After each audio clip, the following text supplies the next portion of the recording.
Welcome to the Featured Anime Podcast. I'm your host, Jack. And I'm Rick. And today, we're talking about Princess Mononoke. But before all that, we were talking about favorite drinks, talking about just having a general good old time, and having our stream drop and come back, drop, come back, drop, come back, drop, come back, and some other problems and issues and things like that. Nothing big, nothing too big. Just my dog's killing my internet. Things like that. Nothing too extravagant.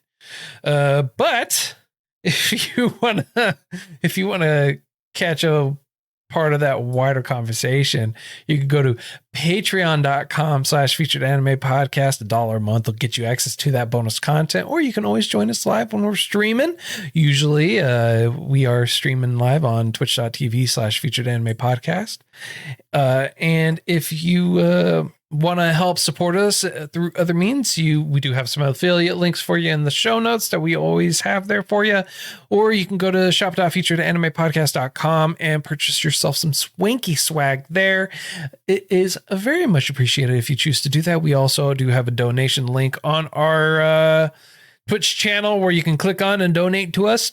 Or you could just donate to us through the Patreon feed as well. You don't have to do anything beyond that.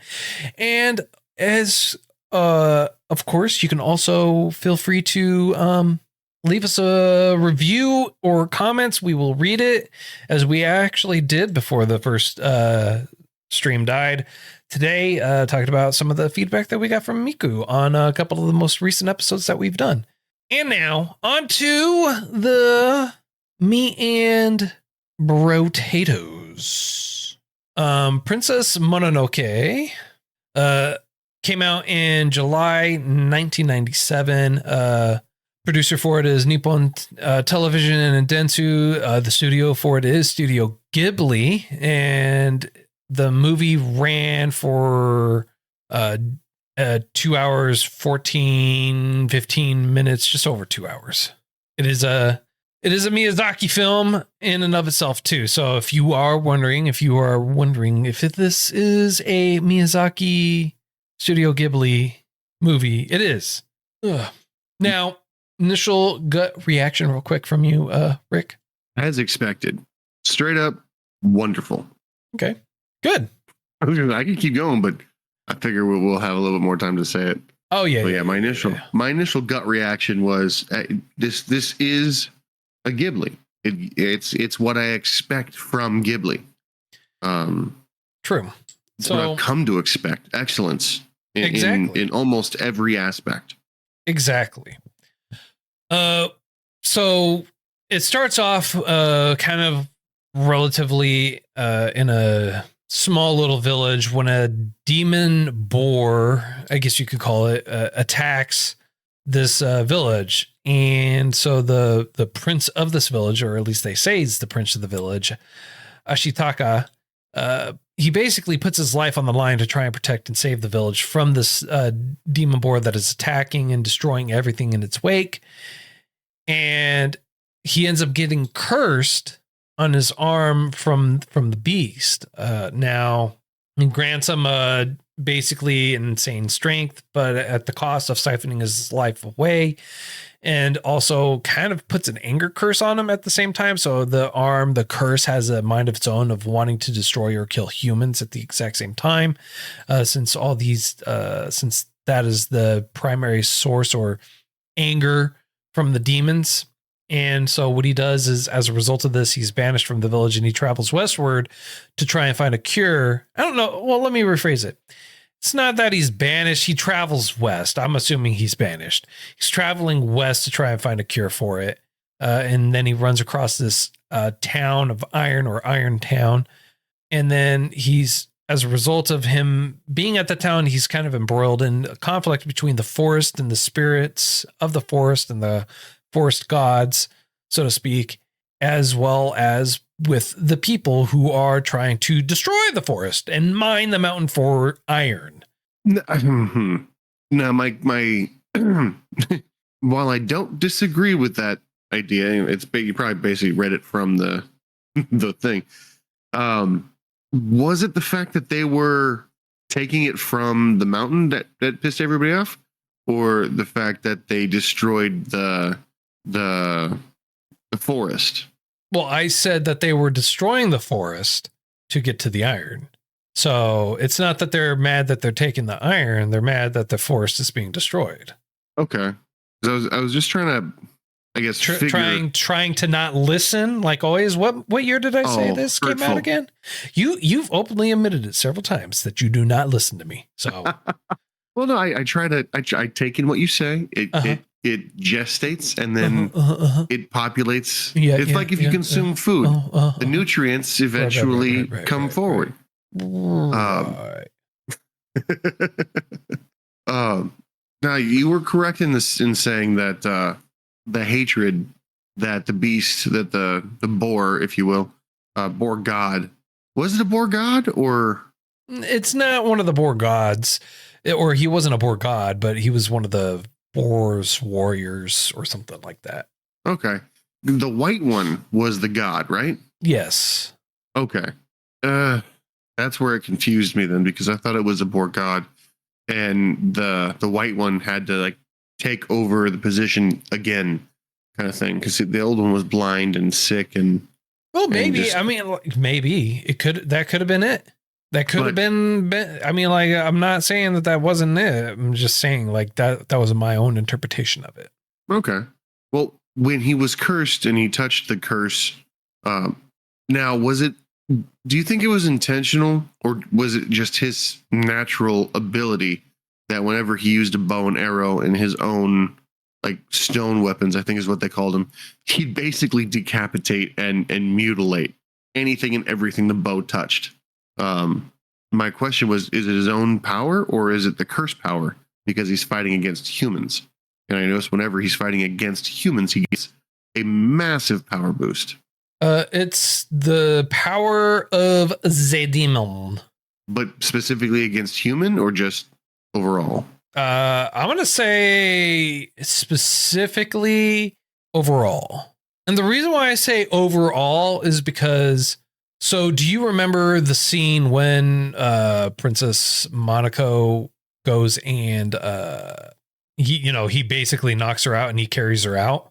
Is it Monaco or Mononoke? Mononoke. Okay. Yes, I remember that. I know it's Mononoke, but I always end up saying Monaco. And I know it's Mononoke.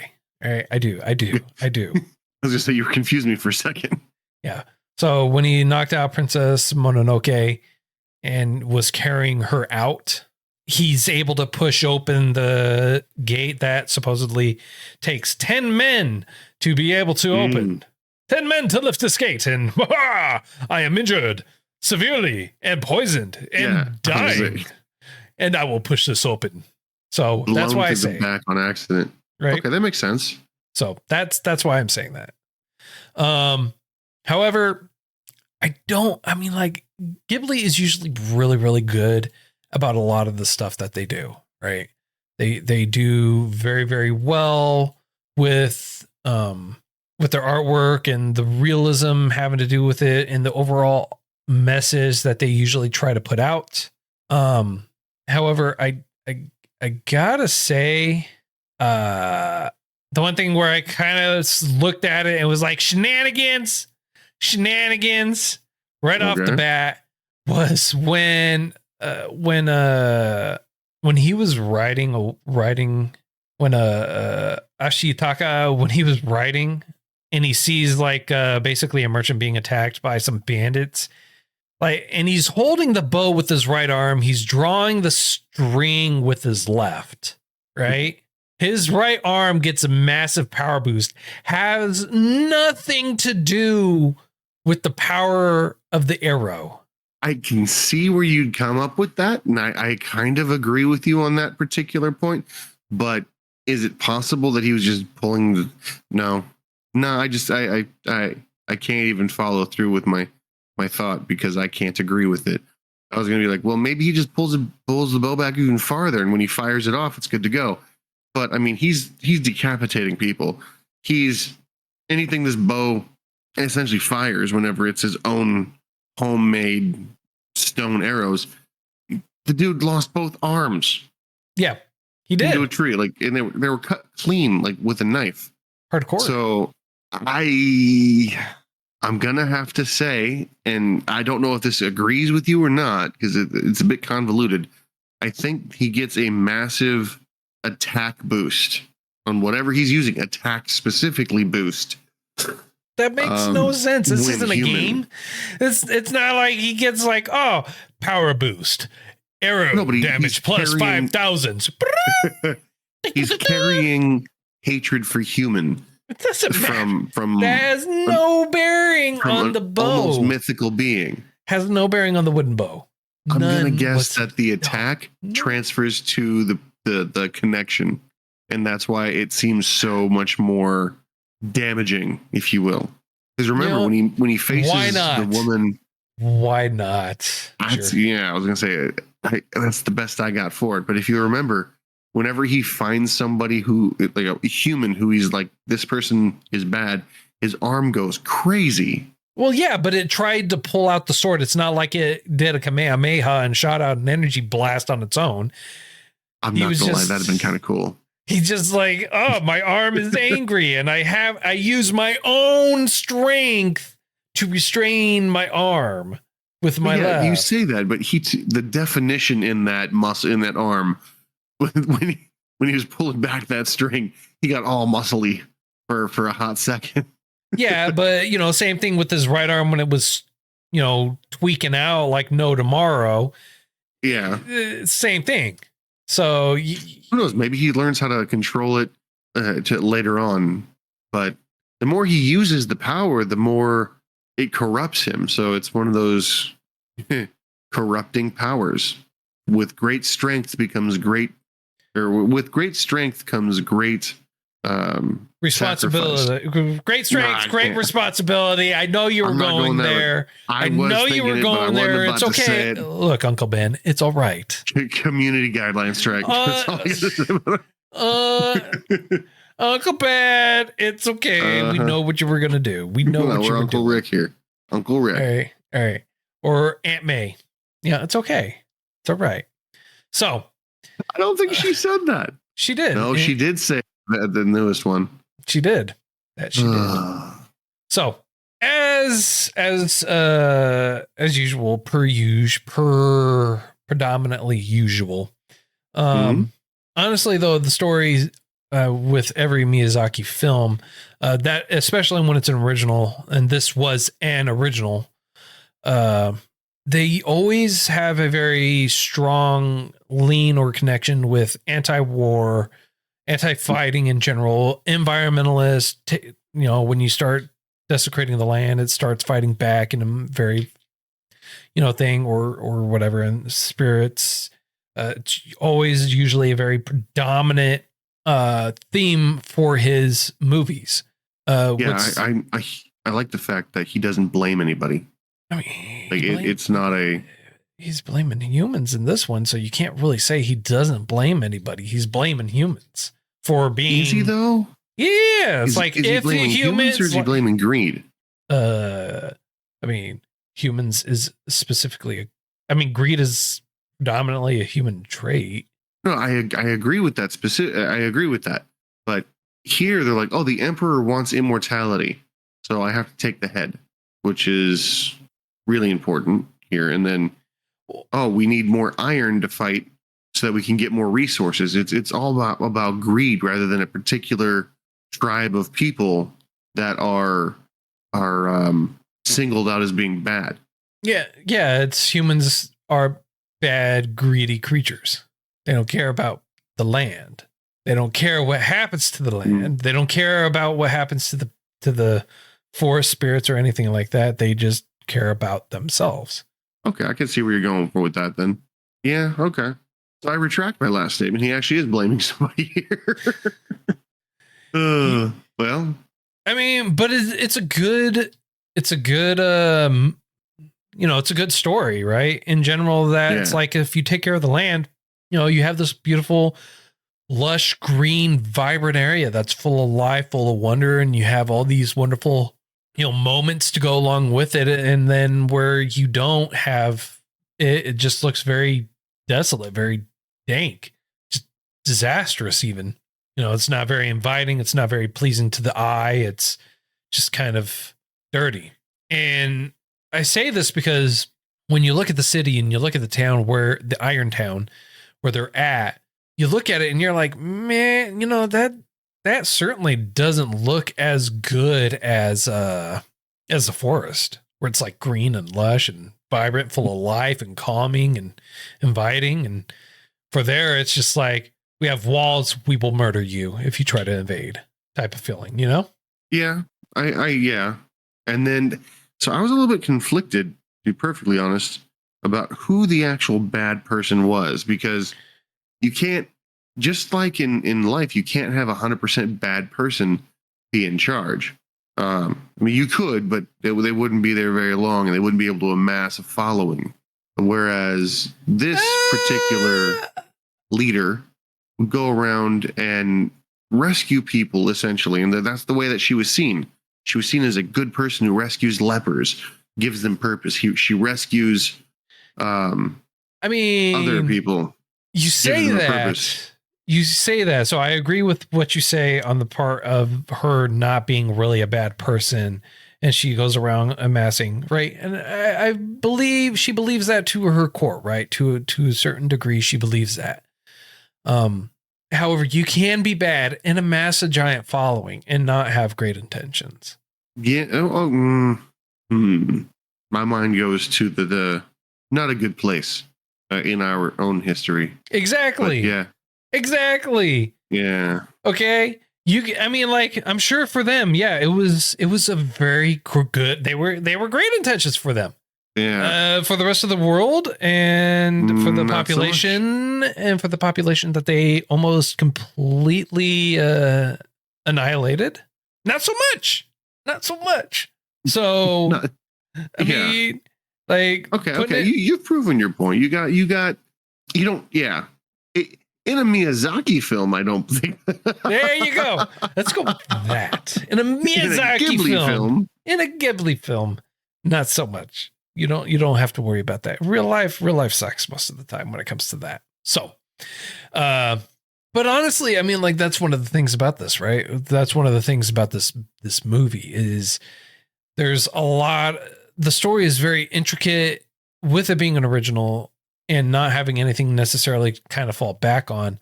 The story is very intricate. The artwork for it is beautiful, like always in all Miyazaki films. Oh yeah, it's really well done.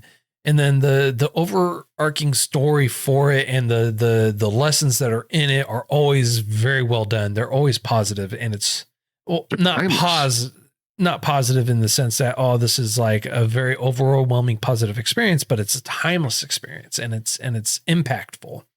And to kind of, cement onto that, or not cement it, but kind of lean in on that, right? Like, as the story progresses on, they're finally pushing forward for like eradicating the gods of the forest and everything. The boars end up getting massacred and murdered, and it's by Irontown. It's by the hunters, and they're wanting to kill the head of the forest spirit god, and because its head supposedly grants immortality or whatever, and like, what they end up doing is, I mean, like, how they are able to trick the old boar, the blind boar, is they are running around with freshly skinned carcasses of the other boars, of the boar warriors, covered in their own blood to hide their scent. It was disgusting and it was way more effective than it should have been. Yeah, and disturbingly so. And my wife and I, we were watching this, and she was crying. She was crying over how the animals were being treated, how what the humans had done and everything like that. And she's like, why are they like that? And it's sad to say, but that's just human nature. I mean, we're not great people. Humans suck. Yeah. I mean, yeah. Greed is a powerful motivator. Yeah, I was gonna say it's a massively powerful motivator. And in here, it is the big bad, if you will. And what I really liked, that about this particular movie. I mean, in most Ghibli films, I mean, just come on. But the duality of give and take, the balance, you know what I mean? Yeah. That the spirit of the forest offers. It takes life away and it gives life equally almost. Almost indiscriminately. Yeah. And it's just, I don't know. I'm trying to find the proper words to describe it. But it doesn't have its own moral code other than to balance the scales. If you want something, offer something. And if you offer something, or if you want something, I'm going to take something. I can give you peace, but I'm going to take your life, and I'm going to take this life. I'm going to do this. I'm going to do that. And the head, possibly, very possibly, offered immortality. It also maybe couldn't have. Yeah. Because at the end, when the head was finally detached from the body went nuts and essentially ate everything in an effort to get back the head, of course. Well, But, it's not that it ate everything. It was killing everything, destroying it. Because it's like all it knew at that point was death. I didn't really see it that way, but yeah, I could see that. I jokingly told my wife, look, it's a kaiju. It's the world's first kaiju. Where's Gojira at? Right. But yeah, it definitely wasn't anything. It wasn't anything I'd want any part of. I just remembering it. And yes, these are characters written to play a particular role, if you will. But the sheer bravery it would have taken to hold up the head and be like, we humans give this back. Don't kill us, and hope that they don't die. Well, I don't think it was necessarily that they hoped they didn't die. It's that they were trying to like save everyone else. Like they probably fully expected to die. So essentially, it was the moral of the story is do the right thing. Yeah. Which honestly seems like a lot of Miyazaki films or Ghibli films. Yeah. Like they promote balance and the overall goodness of people. That can be done. Rather than the goodness should prevail. Yes. As like as I recently heard from one of my friends over here, people want to be good if you give them the opportunity. Whether that's true or not, I can't really say because I've seen some stuff. But I'd like to believe in genuine goodness, you know? Right. Do unto others as you would do unto yourself. Yep. But not everyone is taught that. Not everyone lives that. And it's very prominent in this movie. Like the monk that was voiced by, did you watch the sub or the dub? I've seen it both ways. Okay, so I haven't. I watched the dub today because it was free. it was free. But I bought the sub thinking I wouldn't be able to, but the dub was free on Amazon. It wasn't Billy Bob Thornton. Who was it? It was Billy Bob Thornton. Yeah. Yeah. Who played the monk. And the whole driving factor for that monk was greed. Me above everybody. And he turned out to be the bad guy. Not really the bad guy, but a bad actor.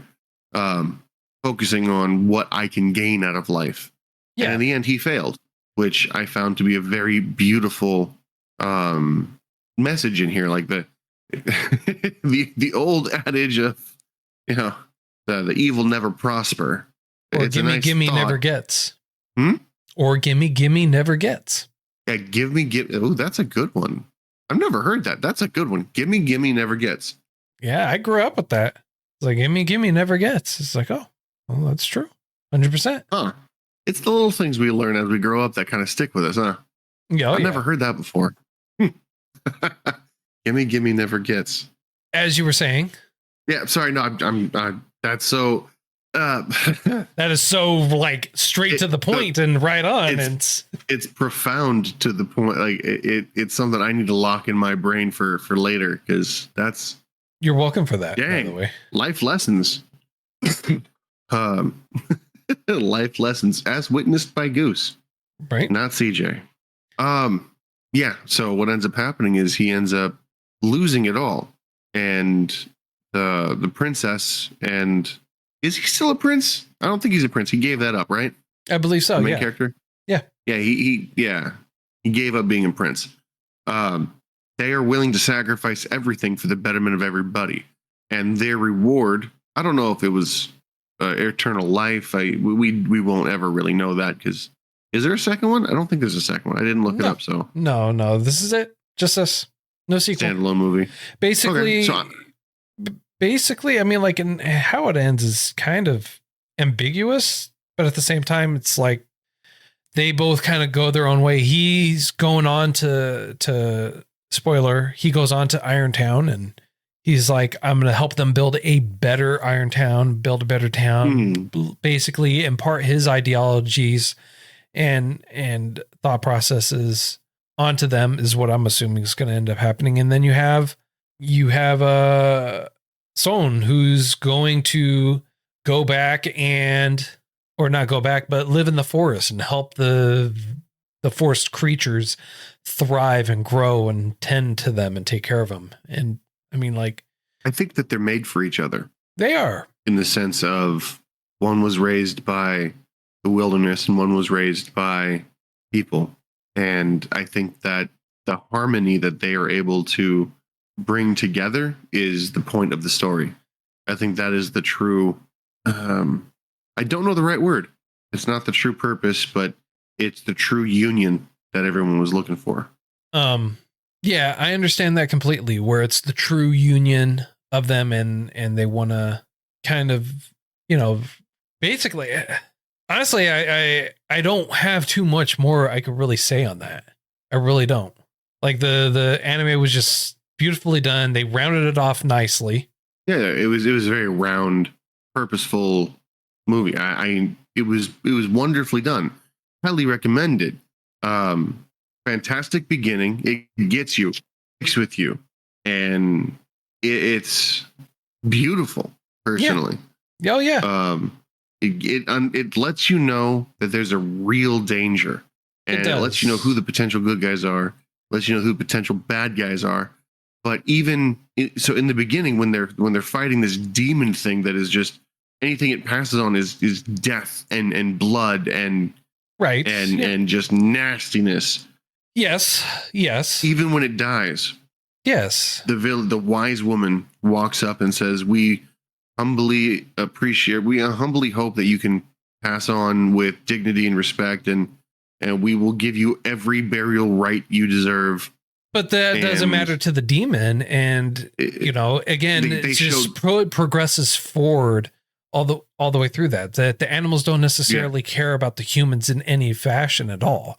They are just so angry and bitter. But the story in general was just beautifully done. How we rounded it out, in the story was very well done. And, there's a lot that goes on, honestly, in this movie for 2 hours of pure animation and story. It's very well done, very told.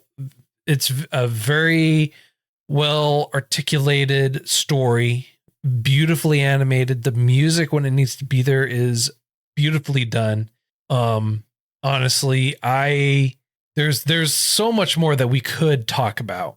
And we could talk about this for hours. We could hyper focus, but I don't think it'd be beneficial here. Exactly.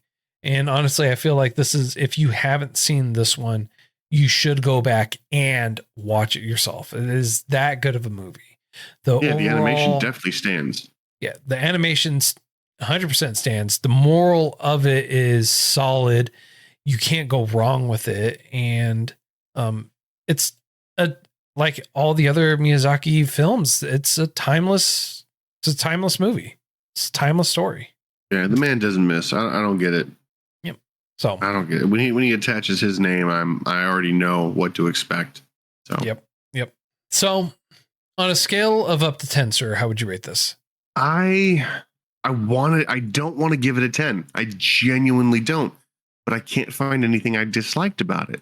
Yeah, it's a 10. I cannot find a single thing I disliked about it.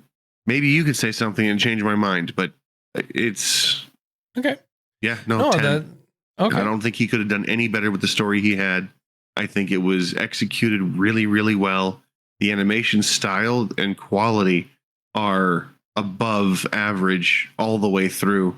And every character had their own identity, which made it feel like a much bigger story than it was. Right. The pacing, I couldn't beat it. Like it was done well. It was above well, actually. Like it was, whoever directed it, Miyazaki, obviously, had not only direction but purpose from beginning to end. He always has direction and purpose for everything that he does. There wasn't a single there wasn't a single frame on here that I think you could take away and be better for it. Okay. For me, I'm going with a 9.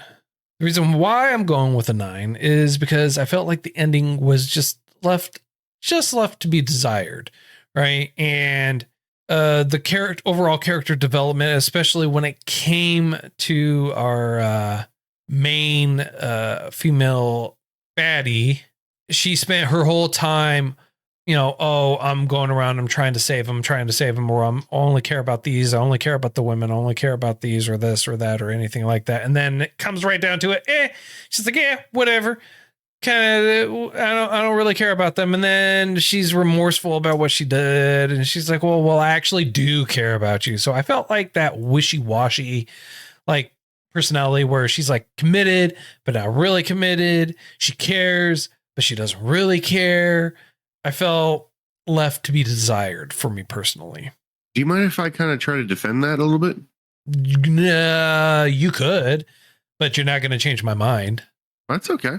I feel like the progression you're referring to fits for her character because she was working with the monk who, as we all have already seen, has no qualms about killing and being underhanded. So I feel like the progression I'm talking about isn't just in relation to that. It was all the way through because she really, how her attitude was and everything like that. It was like that through the whole thing. She really didn't care, but she did care. She was a tsundere. I understand she was trying to be a tsundere, but it just didn't come off right. It's like she cared, but she didn't care. She cared about the people over here, but she didn't care about that. She cared about the people over there, but she didn't care about that. And that's what I didn't like. It's I understand like what you were trying to go for. I understand it's like, well, how this guy was, he rubbed off on her. Well, they've had years of dealings with each other, and you could tell that they've had years of dealings with each other. And if it was that the case, it wouldn't be a overnight one way, and the next day this way, next night another way, the next day a different way. No, I agree with that. I don't think she rubbed off, or he rubbed off on her. I think it was if she backed out of the agreement they had, he would have killed her, which would have essentially stopped whatever she could have done for the people back home. No, she didn't even. I thought it was, even if that were the case, she could have continued on for it and to help him out or whatever it is and sent some people back. But when it was like, all these people are your entire town, everyone there, they're being killed or they're not going to last long. Her response was, oh, well, I did everything that I could for them anyway, so it doesn't matter. It's like you emptied out the entire village of their defenses and you're like, whatever. I see where you're coming from, but the reason why I disagree with that particularly, she left. I know why. I know why she left. The best weapons and the best people. That doesn't matter. It doesn't matter. Like if she really truly cared, right? She wouldn't have emptied them out. All right. She wouldn't have emptied everything out just to go do this. And then also hearing about all these problems, she wouldn't have been like, whatever. Well, it's on them if they don't survive. If she truly cared, she would have sent back reinforcements. She would have sent back people back to go and help them. That could genuinely help. She didn't. That's what I'm saying. She puts on the air of I care. They tried writing it so that way it looked like she cared. But in the end, they flipped her and made it. It's like, oh, well, I don't really care. The motivation, I don't see it. Like I want to. Maybe that's because she had no motivation. And that's why she had no motivation. She was just kind of like her general motivation was just kind of like, for me. That's fair. Doesn't quite change my mind on it. I'm not trying to change your mind. Yeah. It's just you're not letting me have my opinion. You're like, well, let me defend this. It's like, no, you're to me, no, you're not going to defend it because this is how it is. It's like, but it's like, no. Like, legitimately, this is how I view it. And you're like, but still, it's Rick. It's dead. Move on. You ain't changing my mind. In fact, you try to defend it one more time, I'll drop my score to a 5. Ooh, lying to yourself. Hurtful. To drive my point as to how I feel, I will drop down to a 1 if I have to get my point across. Ooh. All right. So does that answer your question about how I feel? I mean, does that answer your question? I mean, if you say anything other than yes, I will immediately drop it to a 4. I don't think it does. 4. Okay. So 4 for me, 10 for you. Next week's choice is going to be Castle in the Sky. It's another Miyazaki film. It's going to be a Studio Ghibli, and it's something that I am looking forward to watching. It is another great movie. Honestly, I don't have any very much more to say. Do you, Rick? I mean, I got 4 of the thing. And my Rick is throwing out shade. So that's a 1 for me, a 10 for Rick, and yeah. There you go. Okay. Think carefully about your words, sir. Think carefully about your words. I look forward to the next excellent Ghibli film. There you go. All right. Well, that's all the time that we have for today. Hope you enjoyed this week's choice. If you feel like we got something right, something wrong, did too much justice, not enough justice, or anything like that, feel free to let us know. Reach out to us. You go to featuredanimepodcast.com. All our information, contact information, links, and everything like that's available to you on there. If you feel like we got something right or wrong, please feel free to let us know. We would be happy to hear from you on that. If you want to help support us and help us grow, you can go to patreon.com/featured anime podcast. $1 a month will get you access to bonus content. And if you want to join us live, you could go to twitch.tv/featured anime podcast. Also, you can buy yourself some swanky swag by going to shop.featuredanimepodcast.com. And until next time, I'm Jack. I'm Rick. We'll see you next time.